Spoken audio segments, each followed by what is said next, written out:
Hello my dear students, friends and colleagues. তোমরা দেখছো তোমাদের প্রিয় ইউটিউব চ্যানেল সৌরভ মণ্ডল ইনপুটিং টিচিং স্কিলস, এবং আমি তোমাদের প্রিয় এস এম স্যার।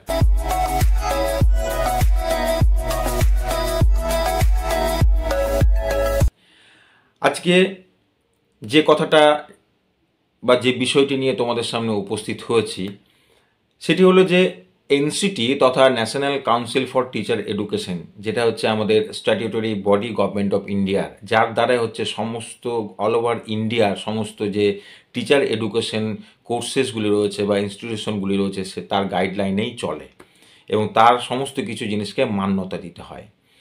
এনসিটি যেটি বক্তব্য সেটি হচ্ছে যে কোনো কোর্স, টিচার এডুকেশন কোর্সগুলি, অর্থাৎ যদি ধরি বিএড, তোমরা বিএডে পড়ছো বা বিএডে পড়তে এসো, ভর্তি হয়েছো, ক্লাস শুরু হয়েছে, তো সেক্ষেত্রে প্রথম যে বেশ কয়েকটা দিন, মিনিমাম 2 সপ্তাহ, এনসিটি বলছে যে এন্টার যে সেমিস্টার এবং কোর্স সেটা নিয়ে তোমাদের ওরিয়েন্টেশন প্রোগ্রাম বা ইন্ডাকশন ক্লাসেস তোমাদের কন্ডাক্ট করতে হবে।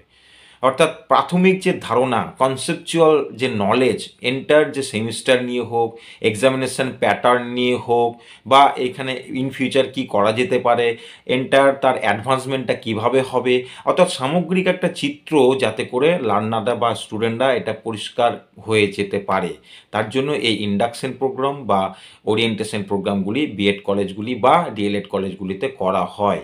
এখন কোন কলেজ করে বা না করে সেটি তাদের ব্যাপার, গাইডলাইন কিন্তু সেটিই বলছে।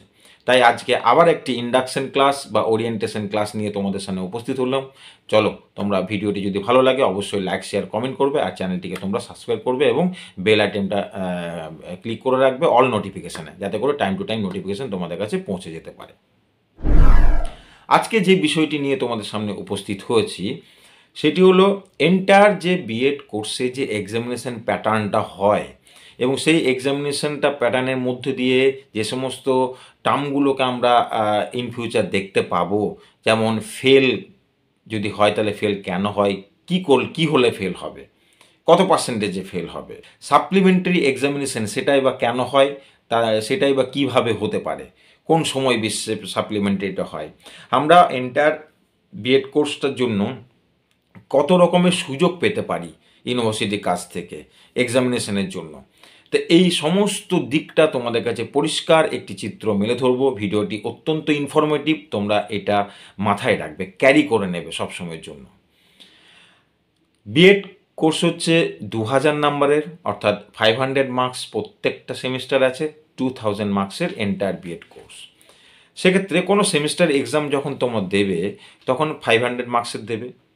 এখানে যে ব্রেকআপটা থাকে, ব্রেকআপটা এইভাবে হয় যে প্রত্যেকটা থিওরি মার্কসের যে 50 মার্কসের যে থিওরি পেপারগুলি আছে, সেই থিওরি পেপারের হাফ যেটা বলছি যে আছে 50 মার্কসের, তার 35 মার্কস হচ্ছে তোমার এক্সটার্নালি ট্রিটেড হবে, অর্থাৎ ইউনিভার্সিটির বাইরের সেন্টারে গিয়ে তোমাদের পরীক্ষা দিতে হবে।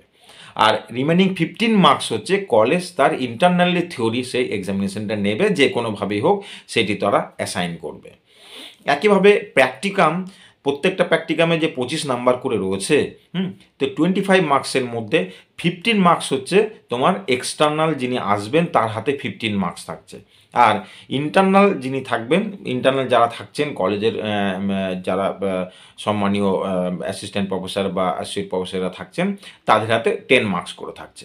এইটা তোমাদের প্রত্যেকটা কোর্সের প্রত্যেকটা হাফের জন্য এইটাই চলবে এন্টায়ার 2 বছর ধরে। অর্থাৎ ইচ 50 মার্কসের থিওরিতে 35 বাইরে, অর্থাৎ সেন্টারে গিয়ে তোমরা থিওরি এক্সাম দেবে ইউনিভার্সিটির কোশ্চেন পেপারে, আর 15 মার্কস হচ্ছে কলেজে সেটা থিওরি হিসেবে মার্কসটা থাকবে।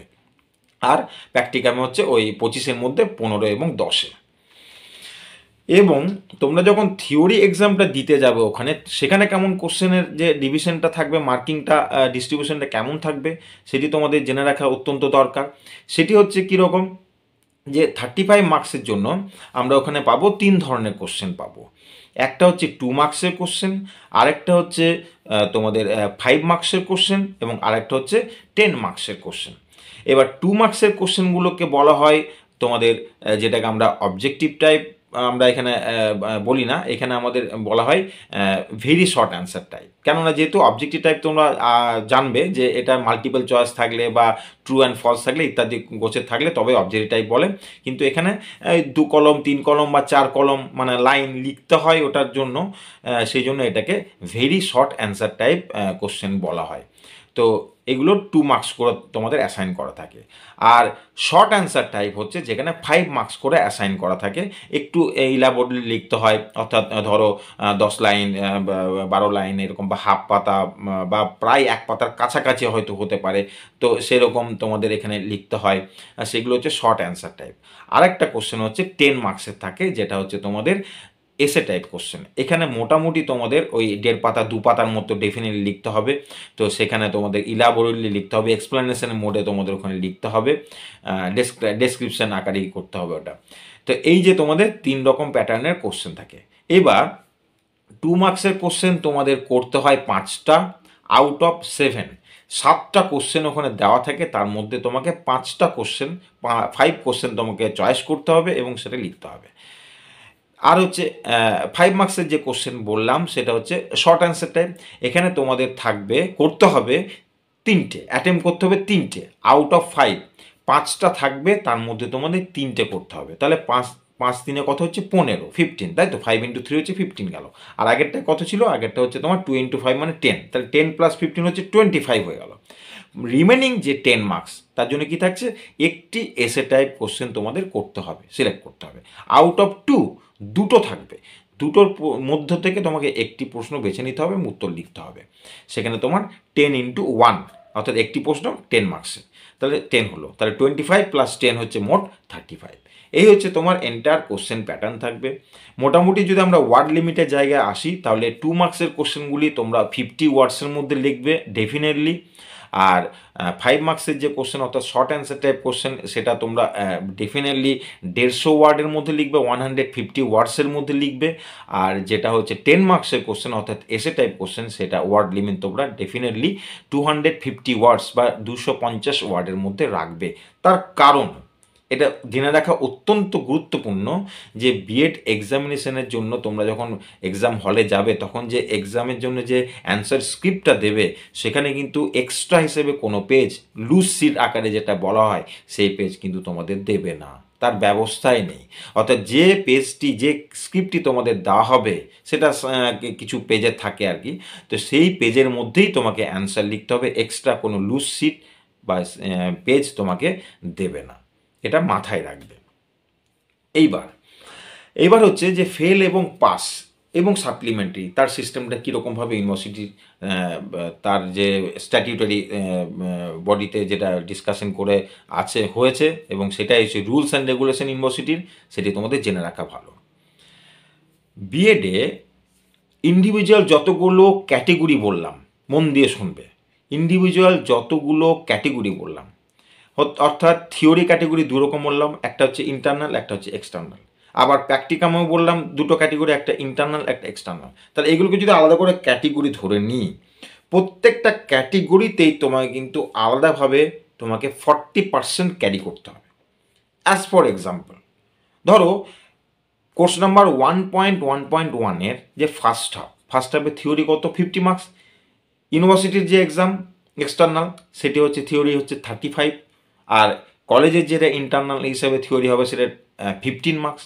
এবার 35-এর 40% যদি করো, তাহলে তোমাকে 14 হয়, অর্থাৎ 14 তোমাকে ক্যারি করতেই হবে। আবার এখানে যদি আমি দেখি যে 15 মার্কসের 40% তোমার হচ্ছে কত 6, তাহলে 15 মার্কসের 40% হচ্ছে 6 হয়, তাহলে মোট কত পেলে, আউট অফ 50 কত পেলে, 14 + 6 হচ্ছে 20। কিন্তু এই যে 50-র মধ্যে 20 পেলে, অর্থাৎ 40% পেলে, তাতে তুমি কিন্তু ফেল হবে। রুলসটা হচ্ছে তোমাকে ইন্ডিভিজুয়ালগুলোতে ক্যাটেগরি করলে আলাদা আলাদা, এক্সটার্নাল ইন্টারনাল এই সমস্ত আলাদা ক্যাটেগরিতে তোমাকে তো 40% ক্যারি করতেই হবে, এবং ওভারঅল যে কোর্সের বা হাফের টোটাল মার্কসে তোমাকে কিন্তু 50% ক্যারি করতে হবে। তার মানে কি দাঁড়ালো, তোমাকে কিন্তু আউট অফ 50 তোমাকে কিন্তু 25 মার্কস ক্যারি করতেই হবে।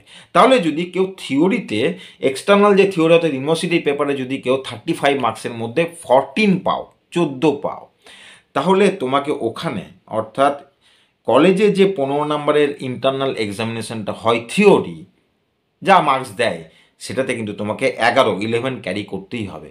তবেই হবে 14 + 11 = হচ্ছে 25। 25 হলে তবেই তুমি ওই কোর্স নাম্বার 1-এর ফার্স্ট হাফে তুমি পাস করলে, না হলে তোমার এটাই ফেল। একইভাবে অন্যান্য সমস্ত কিছুতে, অর্থাৎ অন্যান্য যে সমস্ত হাবগুলো রয়েছে বা কোর্সের যেগুলো রয়েছে সেগুলো তাই। আবার প্র্যাকটিকামের ক্ষেত্রেও তাই। তোমাকে 15 এবং 10-এর ভাগ রয়েছে 25-এর মধ্যে, 15তেও 40% পেতেই হচ্ছে। ওখানে যদি এক্সটার্নালের ক্ষেত্রে 15-এর মধ্যে তুমি 40% অর্থাৎ 6-এর নিচে পেলে, কোনো এক্সটার্নাল যদি তোমাকে ওই 25-এর মধ্যে যেমন পরীক্ষা নিতে আসে একটা প্র্যাকটিকামের, সেখানে তোমার 15 নম্বর ওনার হাতে আছে 15 মার্কস, তাতে যদি তোমাকে 6 বা 6-এর নিচে বসায়, তাহলে কিন্তু তুমি ফেল করলে। 40% তোমাকে পেতেই হবে, এবং ওভারঅল যে 25-এর মধ্যে তোমার কিন্তু সেখানে 50% পেতে হবে। তার মানে হচ্ছে 50% পেতে হবে। তাহলে 25-এ 50% তোমার কত হচ্ছে? 12.5 নাম্বার, তাই তো? 12.5 নাম্বার। তাহলে এই 12.5 নাম্বারটা তুমি কি করে ক্যারি করছো? ওখানে যদি তোমাকে 6 ধরেই নিই, আউট অফ 15 তোমাকে এক্সটার্নাল 6 দিয়েছে, আর এখানে কিন্তু তোমাকে 6.5 পেতেই হবে আউট অফ 10। ইন্টারনাল তোমাকে 10-এর মধ্যে তোমাকে ডেফিনেটলি 6.5 দিতেই হবে, তবেই তুমি ওই প্র্যাকটিকামটাতে পাস করবে। তাহলে না হলে ফেল আসবে। তো এই যে ক্যালকুলেশন করা হয়, এই ক্যালকুলেশন তোমরা নিজেরাই করতে পারবে, এবং কেন ফেল করলাম, কেন ওটাতে পাস করলাম, এর উত্তর তোমাদের কাছে পরিষ্কার থাকবে। এবার আসি সাপ্লিমেন্টারি। সাপ্লিমেন্টারি জিনিসটা হচ্ছে এরকম যে এবার হচ্ছে ওভারঅল তোমাদের যে যতগুলো পেপার অ্যান্ড হাফ রয়েছে, সেমিস্টার 1-এ তোমাদের মোট 7টা হাফ বলতে পারি। কোর্স নাম্বার 1-এ 2টো, কোর্স নাম্বার 2-তে 2টো, 4-এ 1টা, 5-এ 1টা, ইপিসিতে 1টা, মোট হচ্ছে 7টা যদি আমি হাফ আকারে ধরি।